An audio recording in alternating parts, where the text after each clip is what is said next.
about that because people use that. Don't start it before I say get go because you might actually cut off part of your phone because that's happened a couple times. So I think we're live, but let's give it a second or two.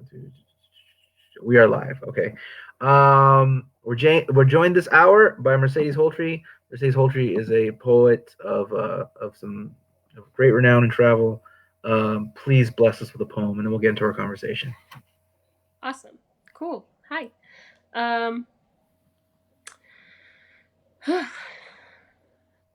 The old man from the coffee shop asks for my name.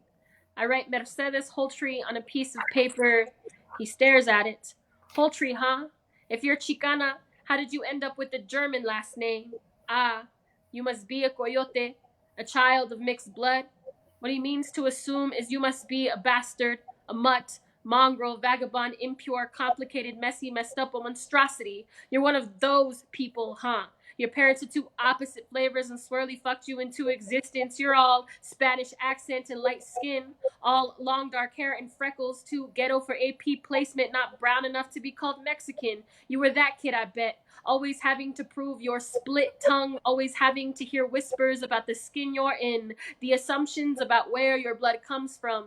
Sangrona, the brown girls would say. She thinks she's all that because she's half white. Talking smack in Spanish as if my grandmother never taught me how to cuss in our native tongue, answering questions like, you know Spanish? Are you Spanish? What about Hispanic? You kind of look Latina. There's no way you're Mexican. You look white to me if you're white. Why do you pretend to be brown? You know Mexican's not a race, right? What's your dad? Your mom's from Mexico? Eventually, the questions and assumptions write themselves into a history lesson. My blood is the story of 9 million Americans who, like me, check the other box on the census. I am the walking definition of rape, kill, and conquer, birth from oppress and oppressor. I am Aztec indigenous woman and Spanish conquistador. My ancestors were the ones mistaken for white gods and also the ones enslaved into patriarchy. I am part recognize your privilege and never forget your struggle, part Mexican mother and American father, part traceable to the root and part accepting the unknown.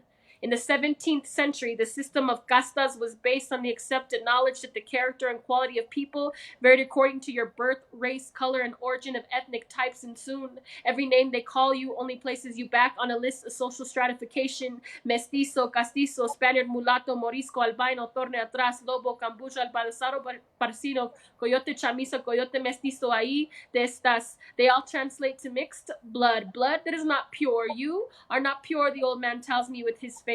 America loves pure, and you are messy, different, disordered, brewed, kneaded, and fused together. I nod my head proudly as if to say, yeah, I'm a walking history lesson, proof that we all come from the same tree, but eventually outgrow our roots. So yes, I am a mix of things, but what I am not is a fucking identity crisis, some kind of chemistry experiment, America's ignorant assumptions about who I am and what I feel. My character belongs to me. My identity belongs to me. My blood belongs to me. And I'll be damned if anyone calls my blood anything but beautiful. Cool. All forms and rounds of applause. Thank you so much. Yeah, thank you so much for joining us today. So for those who might not work, so we got a wide arrangement of people that might be watching or not. You come from the world of you are a slam champion in the city of Albuquerque, and so can you tell us a little bit about your career and your poetry career and some of the awards and accolades you won in slam? Yeah, definitely. So, born and raised in Albuquerque, New Mexico. I'm a diehard Purqueña. Um, and this community in Albuquerque has really raised me to be the poet that I am. And so I just wanted to shout out that. I started doing slam when I was 17 years old. I joined my high school poetry club, and then I started just really reaching out for more like community interaction. And so I started going to all the poetry slams, and that's kind of where I just fell in love with this crazy genre of poetry. The you, the way in which poets were able to speak things that I had never heard in a classroom or seen or experienced, right? It was like, dang, like that's poetry. This whole time that's poetry, and this whole time y'all are making me feel like, all these old dead white guys are the only type of poetry that we're supposed to listen to and hear and feel. And so I started just going to poetry slams. And then of course I made some teams, or I won some championships, and I started representing Albuquerque on a lot of really big national stages. So I took third place at the Women of the World Poetry Slam back in 2015 when WOWP's Women of the World Poetry Slam was in Albuquerque, which was really cool to compete in my hometown. Really dope experience. Um, I won the group piece championship with a bunch of other poets from Burque in 2016. The Illest Slam out in Modesto, California in 2017. I made final stage again at WALPS when it was in Dallas in 2018. And when I was a youth, we took fourth place at Brave New Voices, the International Poetry Festival for Youth. So, yeah, quite a number of really dope experiences at national poetry events, but also a lot of experiences not winning and and getting knocked out, which are also equally valid and beautiful experiences for me as well. So, Yeah. just a lot of really dope um, like feelings and moments and memories in this crazy big national poetry community that we have. Yeah. So for those joining us now who are not necessarily part of the world of poetry, can you explain to them what a slam is? And yeah, first, what a slam is. Sure. So a slam is a made up game or a gimmick invented in the 80s where people, who typically don't find themselves listening to poetry, find themselves in a bar or maybe a coffee shop or some other random venue. And there's this magical thing that happens where people get on a mic and talk about some real shit for 3 minutes and 10 seconds. And then the other crazy part of it is then we ask random people in the audience to validate those people's words with really random numbers. And so uh, you're allowed to score poets on the mic if you are a judge from a scale of 0 to 10. 0 being like the caca on Donald Trump's shoe. It was really bad. It was horrible. It was not a good uh, piece of work or poem, if you will. It probably wasn't even a poem. That's probably like what a 0 is. And on the other end of that spectrum, 10 is like an amazing, beautiful, like experience that you have with the poet. Like they make you feel all sorts of type of feelings and emotions. They give you butterflies. They make you cry. They make you laugh. They make you think of loved ones, or they bring up feelings. They trigger something in you that's just like, dang, that was dope, or that was powerful. And so a 10 is just like Beyonce walking through the doors and impregnating everybody. That's like a 10. For lack of better words. So yeah, 0 to 10. And then typically, there's 5 judges in the audience. You drop the lowest score, you drop the highest score, and you add scores in the middle out of 30. If you get a 30, you obviously get a perfect score. And then the poets that advance with the highest scores throughout the rounds are the winners. And so this game that we play is played nationally and internationally, actually, around the world. And so these national events, they bring out the best of the best from cities all across the country and the world, and then all these different people come to one city to compete to see who is the best slam poet or team of poets. And so, been doing that since I was 17 years old, and yeah, it's been real. It's been fun. Yeah. Can you tell our audience a little bit about both nationals and women of the world? Because yeah, they might those who might not know.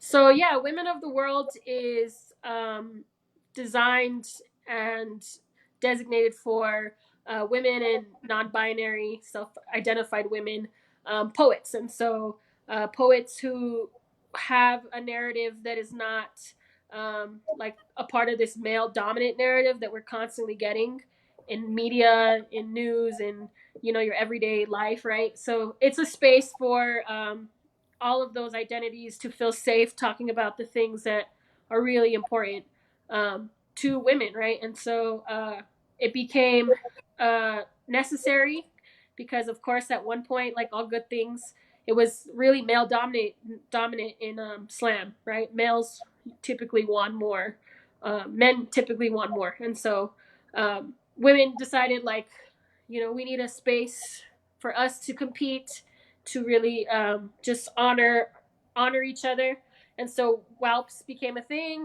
Women from across the world come together to one city to battle, to compete, but more than anything, like we gather to listen to each other's stories and hear each other's testimonies and words, and like really just vibe with each other, and hold space for each other and hold each other up and honor each other in this really dope festival that's not just competition, but it's like workshops and panels, and you're able to buy books from each other.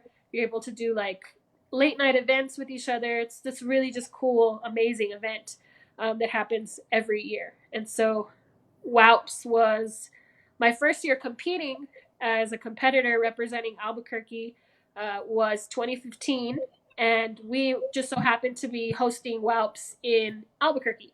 And so it was really dope. I didn't really have to buy a plane ticket or, save money to travel. I was just able to compete in my hometown, which was a really dope time, a really dope experience. So yeah, that's WAUPS.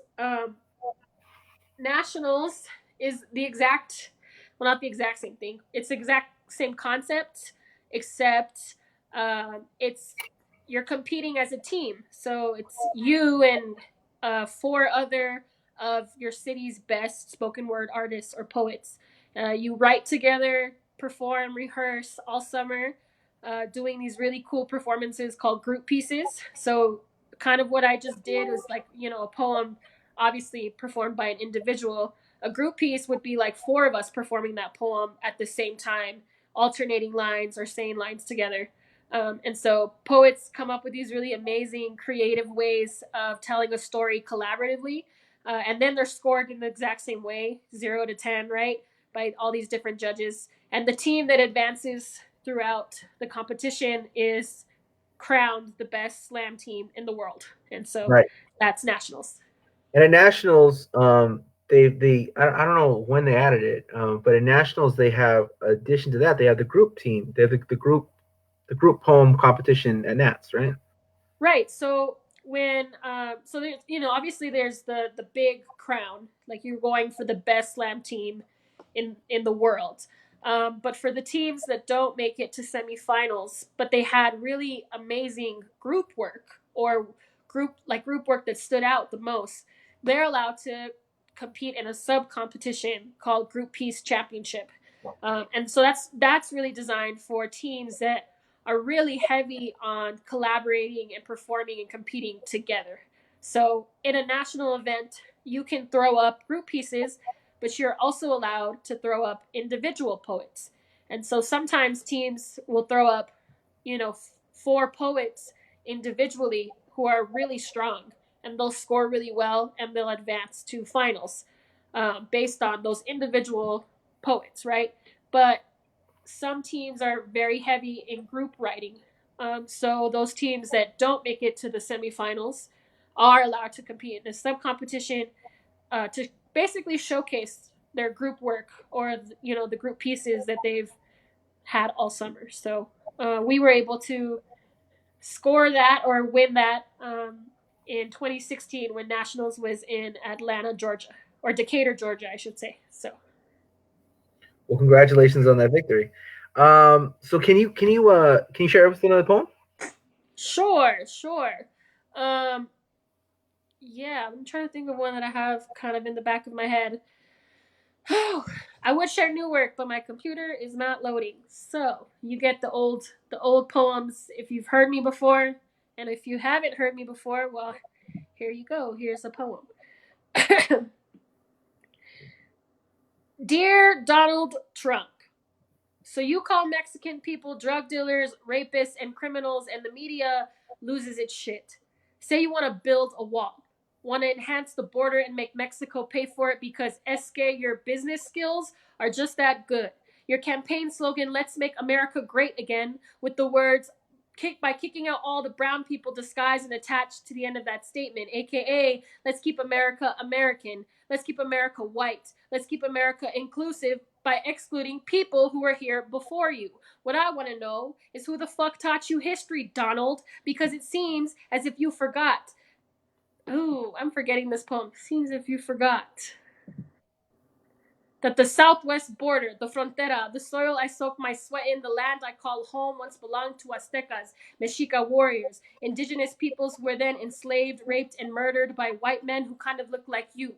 Did they ever teach you about the colonization of my ancestors, how men have been trying for years to create a thick line between us and them, a border so brutal any bold brown man who dares cross over can die in the name of American imperialism? Or did they skip all of that in history class? Did you read over Operation Wetback, the Zoot Suit riots in Los Angeles, the Great Boycott in California, the battle for land in New Mexico, the Chicano movement in Denver, SB 1070 in Arizona, the lynchings in Texas? Have you studied the suffrage of brown hands, the sweat of our brows, always fighting to stay, protesting the man, marching for freedom? Or let me guess, your history book painted you a picture of Mexican people that looked a lot like savages, freeloaders, criminals, farm workers, crop pickers, your maids and maintenance men. So now you take the same brush and paint the same picture for white America, claim that we flow in like water, dirty brown water flirting the pearly white streets of American cities. The funny thing about history, Donald, is that it loves to repeat itself,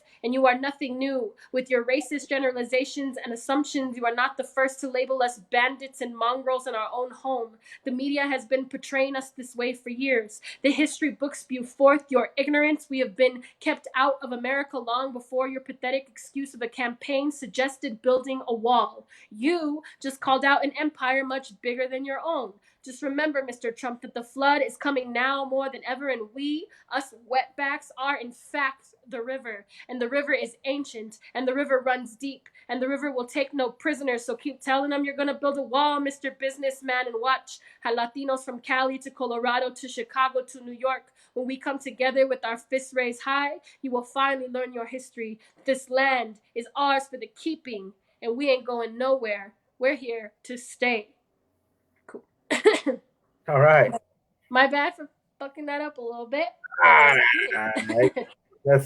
it's the new standards. It's the new people in the PJs and like Yeah, you for know sure. I really actually I like a lot of what's going on right now. That the production values of everything is kind of lowered, so it actually like even like on television like the Daily Show and or something like that like though so it allows us all to just like have quality content, and we're going to compete on the basis of our content, not on the basis of before a live studio, all this kind of stuff. Yeah, exactly. For sure, for sure.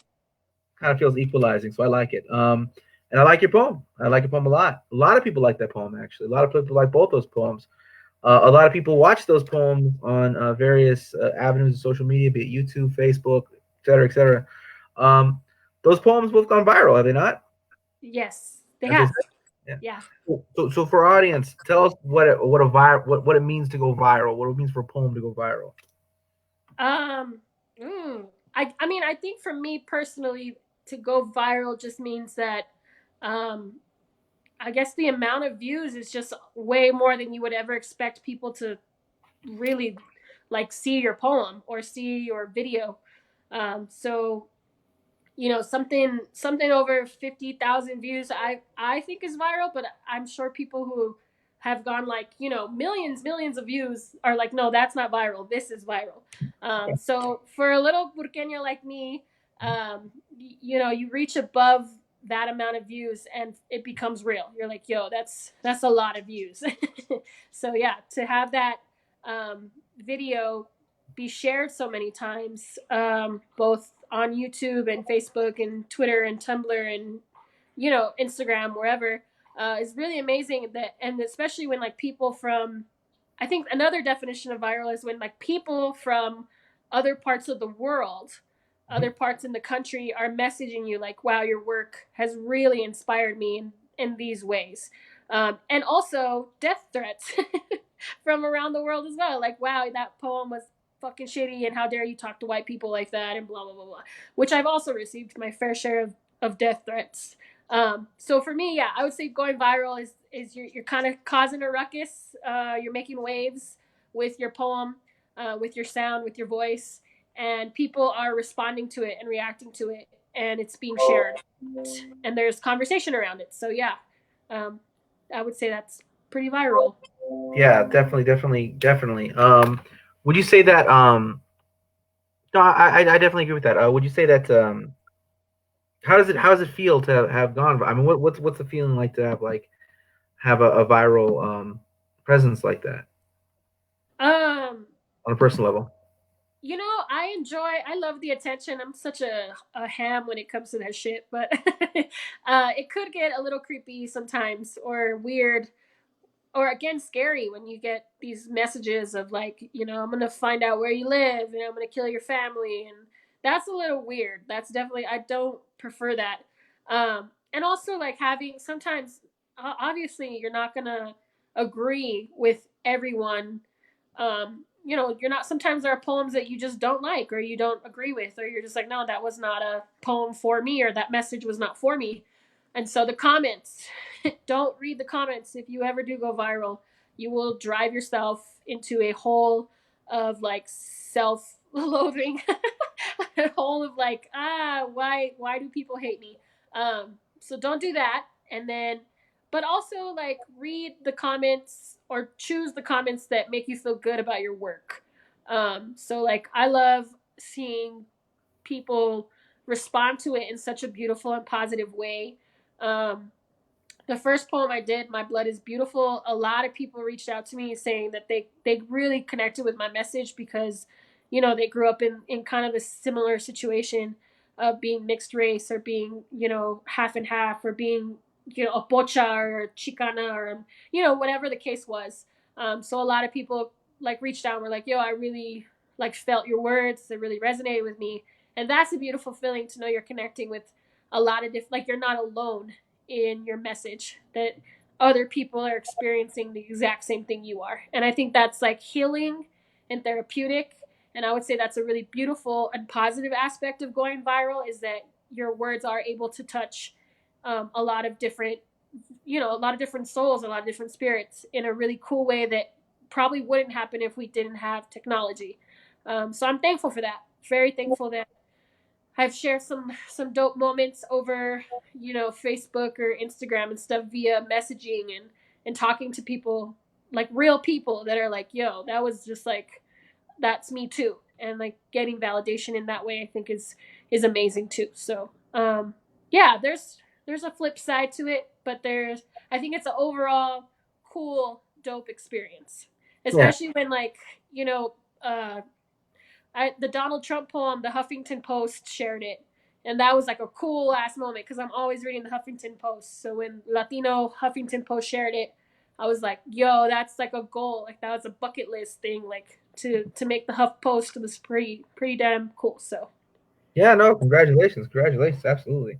So in addition to being a performance poet, slam champion, having a video go viral, you're a published author. I mean, you've published collections of poetry. Can you tell us about your books? yeah, I have a couple of published works. My first book published, yeah, I want to say in 2015. It's titled after my poem, My Blood is Beautiful, and it's available on Amazon under Swimming with Elephants publication. So if you look up SWEP or Swimming with Elephants publications, a number of different poetry works will come up from a number of different poets around the country. So check that out. Shout out to SWEP. Shout out to Kat. Thank you guys for providing such a like artist friendly, um, writer friendly, community friendly platform to publish your work. Um, so there's that title. I released in 2018. I bloomed a resistance from my mouth, and that's also with SWEP. And then 2019, I did a joint publication with my homegirl Eva Crespin. We went and took our work, created a bunch of collaborative poems, and toured all of California. So that publication, selling and promoting that publication, it's called Chicana Revolt. Chicana spelled with an X, like the Mexica. So it's Xicana Revolt, and that's a joint publication again with my homegirl Eva Crispin, also under SWEP. I'm very loyal. Can you tell that I stick with SWEP for all these? Beautiful. um, so yeah, those are the three I have. Yeah. So this Chicano Revolt is not only a collection of poetry that you've put together. Chicano Revolt is actually part of it's also a name that you use for a project of touring poets along with Burke Revolt. Can you tell our audience a little bit about Burke Revolt and Chicano Revolt? Yeah, so Chicano Revolt is really just me and Eva, um, you know, not capitalizing, that's a weird word. I guess kind of like really honing down on our craft and our art form as two best friends that have been doing poetry for a long time together. And also, we branched in, out of Chicana Revolt into leadership roles in Burke Revolt.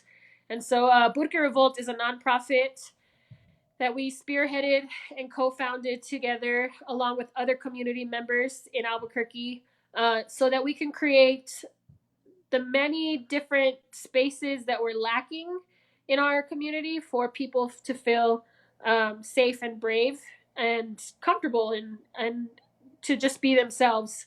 Again, sometimes anything competitive can sometimes get male dominated very quickly. There starts to become a narrative that's very popular very quickly and kind of like the dominant narrative. And so we wanted to kind of break out of that and find spaces and ways to put curate or to create um, these venues or these spaces that would allow our community to feel good about the work that they're sharing in front of an audience. And so Burke Revolt does 5 shows, uh, or curates 5 shows. The first one is obviously the Burke Revolt Poetry Slam, and that's open to anyone of any identity. It's kind of like our big community show. Everyone's welcome to come to that show and kick it and hang out. Um, and then we do 4 other shows. So one's for our college kids. We tailor that to help pick a team uh, that will compete and represent UNM, the University of New Mexico. That show is called Lobo Slam, and so we curate that space for college students to kind of help them pick a team to compete nationally. We do a show for youth. So I also work as a poetry director at a youth art center called Warehouse 508. And so we do a show for them that allows us to pick a team to send to Brave New Voices. So we use that poetry slam to create a team to send to youth nationals.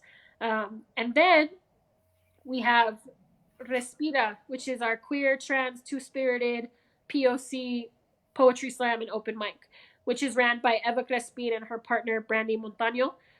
They wanted to create a space that was welcoming and opening to our trans community, our queer community, our two spirited community, and ultimately people of color, because there was a space that existed like that in Albuquerque that was LGBTQIA friendly, or centered, but we were seeing that there wasn't a lot of POC or a lot of people of color in those spaces either. So more so a space that's super redefined, but it allows that community, our community, to be safe and brave. And so Respira is a dope show. And then last but not least, I have a youth who she's only like 14 years old. But her dad's like a poetry legend in Albuquerque. And so she grew up with all the poets. She's a really old soul. She's only 14. And she came up to me and was like, yo, I want to do like an open mic for women of color, just women of color. And like, I want to call it woke. And I want to like do that. And so as a young person, I was like, that's badass. Because at 14, I was not thinking about running an open mic or a poetry slam. I was probably riding my bike and scraping my knees. So for her to say that, I felt like was like super dope and like just such a mature thing to do at her age. And I really wanted to like honor her in that way. And so we also helped her create a space for women of color. And now she's running that open mic as well under the umbrella of Burke Revolt. So we're really busy. We're in the community trying to create cultivate, collaborate as much as possible with the good people of our city. And yeah, we hope if you're ever in Albuquerque, check out one of our shows. We also have a website. If you It's WordPress because we're broke right now. That nonprofit life, yo. But we're gonna raise money hopefully soon to get like an official website. For now, though, go to Burque Revolt Poetry Slam wordpress.com to see when shows are, the schedule. It's going to be a little weird, obviously, because COVID-19 has kept us inside our homes for quite some time. But we're thinking very soon, hopefully, of creating something either on Zoom or one of these different apps that allows us to connect virtually through technology. So just keep in touch and then follow us on Instagram and Facebook as well. That was my next question. Was what are the plans to migrate a lot of that activity to the internet? So we've been doing for starters, because we kind of didn't want to like jump on the bandwagon of doing Zoom open mics when everyone is doing it 24/7, because then that just causes kind of like oversaturation. But we do want to, create something for our community, specifically Albuquerque, to still connect, because that's such an important part of who we are as Burqueños in Albuquerque. Is we always use the arts to connect to each other, and so we're going to talk about creating something like that very soon. But to get us started, to start connecting and still listen to each other and hear each other out and read each other's work, we do a series called Free Write Fridays. So a member of our community will provide a prompt. We will then post that poetry prompt or writing prompt on our Instagram and Facebook. And then we ask people to write to the prompt in whatever way they see fit. Then the following day, is called Sharing is Caring Saturday. We give you some shine, we throw some shine your way, and we post your poem on our Instagram story, our Instagram feed, and then our Facebook as well. And so we take really any and all formats. If you want to send a doc, screenshot your poem from what you wrote, take a picture of what you wrote on your notebook, do a video of you performing, we're down for whatever it is you want to send us. And then as long as it fits within the guidelines of what, right. But then we post it on the web on all of our platforms. Mhm. And then yeah, it's been a really cool way to share and still connect with each other. And there's a lot of people I didn't expect um, participating. I was like, yo, I didn't even know you were like a poet. That's really dope. And so they'll write some dope shit, and I'm like, that's dope. Let me put that on the page and stuff. And so we've been doing that every week since the end of March. We're going to be on prompt number 5 this Friday. So check us out and write to the prompts.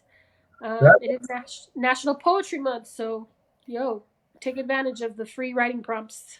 Take advantage. So I would ask you though, as so that's as an organizer, what you're trying to do, but as a poet, I'm sure you're very much in demand to do the zooms and then different whatnots. So what's been your experience like in his Zoom life? It's an interesting experience, but I'm finding that uh, like I've been asked a lot to do interviews kind of like this, or just to share. And normally, like when in pre COVID-19 times, you had to book travel to go share with a different community. You had to like buy a plane ticket or rent a vehicle or find a hotel room, and you would ask like, yo, are you paying me to do this? And it was kind of complicated to share in other communities that you normally don't share in like pretty easily, right? And so I think this has made it really cool to where everyone's kind of like, let's interview so and so from wherever that state is, because technology allows us to do that for free. So I mean, maybe not for exactly free, but way cheaper than it would to be like buying a plane ticket to go somewhere, right? So yeah, I think that's like really dope. I'm looking at the positive side of that.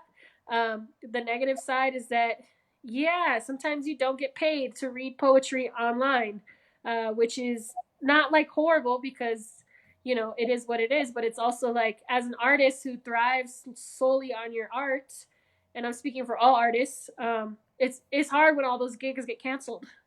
So you can't go perform at this college or this poetry slam for that amount of extra income that you were depending on.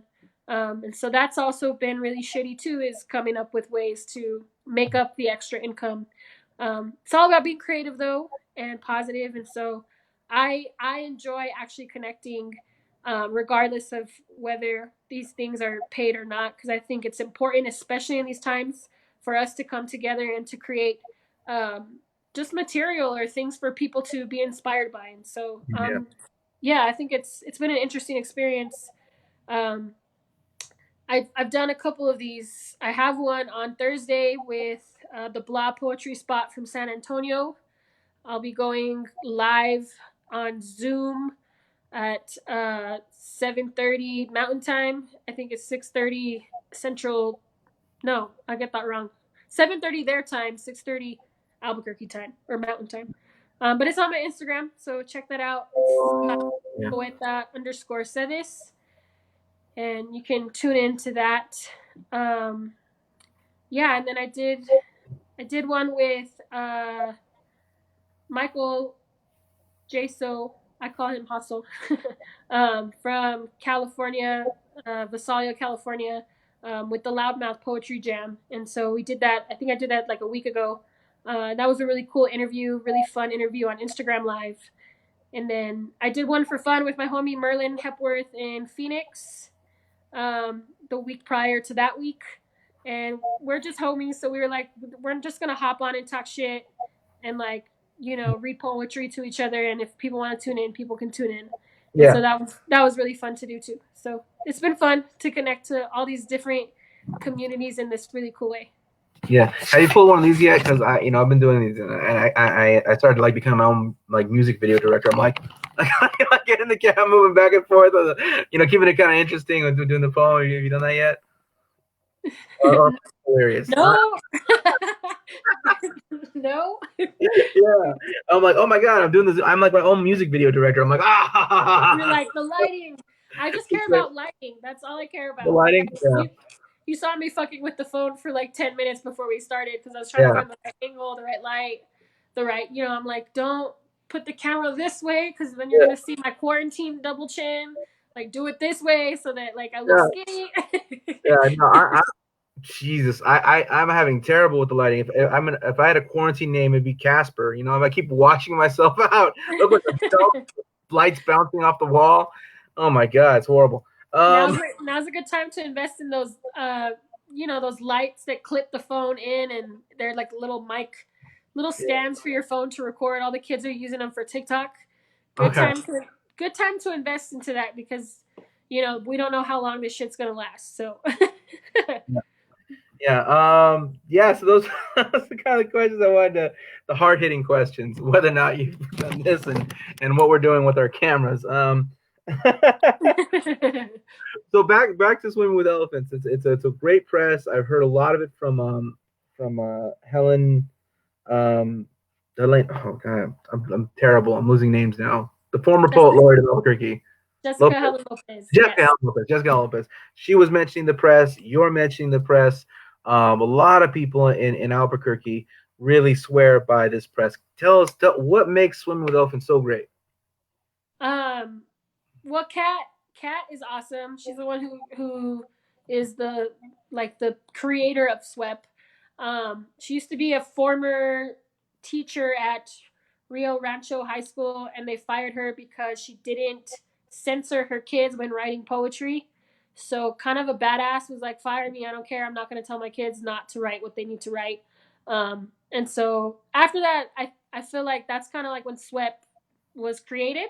I might be wrong, but it's just a dope press because it's community oriented.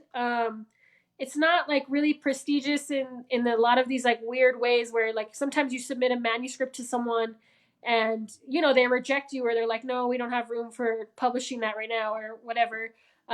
SWEP is like really cool in that they give everyone an opportunity to get published no matter how small or big your name may be at the time. And they really just work with you and your budget and like what you're looking to do with the book. So like if you are looking to go on tour with the book, like Kat will produce the poem or the poetry book. SWEP will do it in this timely manner, right? So that you have books to take on tour with you if you're a touring poet. Um, they're great at communicating. They always promote anything that their authors are doing. So even if it's not swept related, but it's Mhm. poetry related, or you're doing something in the community, they highlight that and promote you. And then just really, I think artist friendly too, on as far as like, ordering books and putting books in bookstores, and it's very much like Kat's very generous, I will say, in allowing her community to benefit the most from her publishing company. And a lot of publishing companies aren't like that way. They want their bread, right? They want their money. Kat's not about that. Kat's about like, let's get this work out there. And so really just a really dope person, really dope publishing company. A lot of people who edit for them too are dope. So I like it because I feel like they care about me as a person and not just as someone that they can get off on as far as like my poetry name or book or whatever. They really care about like seeing me thrive in my career, in my poetry career. And I think that's kind of rare to find sometimes. So Yeah. No, I think that's really great. That's fantastic. And I would love to talk to more SWEP authors to promote the press. I really think that in this time, we don't just need more small presses. We need like networks of small presses. We also need, or independent presses, I should say small, independent presses. And we need to link up and we need to support one another. We need to support each other, not just poet to poet, but like, presses to presses and connect us and really create this network. I mean, I don't know if you were following what happened with the publication of American Dirt and all that. It was pretty yeah, horrible, right? And so I think that they won, the Dignidad Literaria team. They won a lot of victories and they got the people to the table. But at the same time, in the long run, we have to create our own presses. We have to create our own things that can compete at that level. Like we have to do for that. sure. For sure. Definitely. Yeah.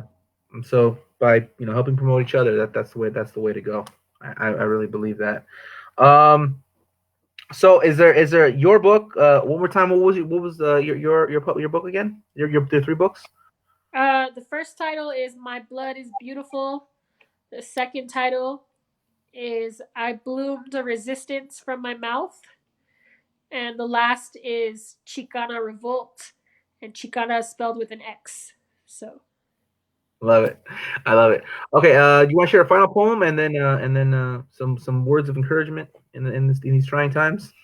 sure, I'll do a short one because that's the only one I have memorized right now that's off the top of the head. Um, I'm indifferent about the compliment, you've blossomed into such a woman. Blossoming into woman suggests that women are flowers. Flowers are fragile, good for looking pretty and reproducing. I suppose we start as seed. The men watch us blossom, bloom into woman, petal by petal, then pick us apart until we are stigma, until we are ovary, until we are ovule. This is the part of the flower that becomes seed again. Are we cycles the men move through? Our corpses, sacred offerings to their egos. We are flowers picked, petals stripped, and we are seed again. Cliche concoction of a metaphor. Fuck that. I don't feel like flower. Don't feel like daisy and dandelion. I feel like natural disaster. My legs, earthquakes, my hips, hurricane, my mind, a tornado, and my mouth, a forest fire. I am energy. I am element. And I want the world to see me blossom into what it fears most, a disaster disguised in beauty.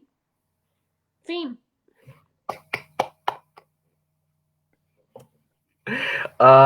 So what should people who want to like maintain creative and push through in this time of quarantine? What advice do you have for them? Ooh. Um, I would say it's I'm not gonna say like it's easy to stay creative in these times because it's definitely really challenging. I think I'm going myself through some challenges in finding time or finding the motivation to write. Um, but my advice would be like take it one day at a time and assess how you feel and really dive into like I think we're in the normal ways pre COVID-19 we were so busy getting shit done or meeting a deadline or having to finish something or doing the everyday routine that we didn't really assess how we're feeling, and we didn't really sit with those emotions and allow those emotions to like be real for a second. So maybe I think like in order to tap into creativity, you should definitely assess how you're feeling.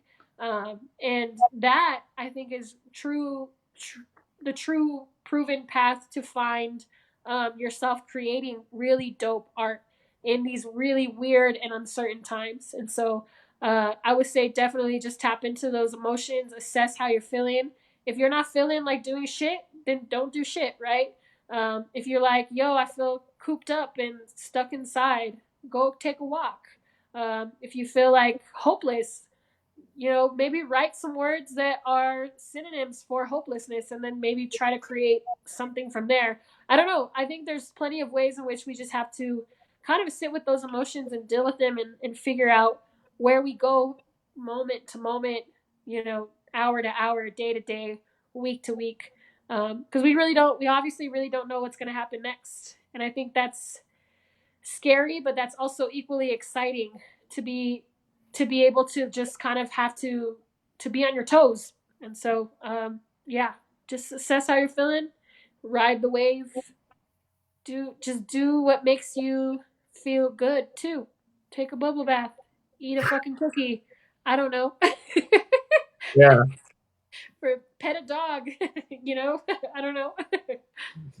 Award-winning advice. Okay. Well, thank you so much for joining us this hour. It was really a pleasure and honor to speak to you, and I'm sure we will see each other either in person or online in the Yeah. Thank you so much for community. inviting me to read poems with you and talk to you. Yeah. And I hope you're taking care of yourself out there in this crazy world. It's good to see you, dude. Good to see you too. All right.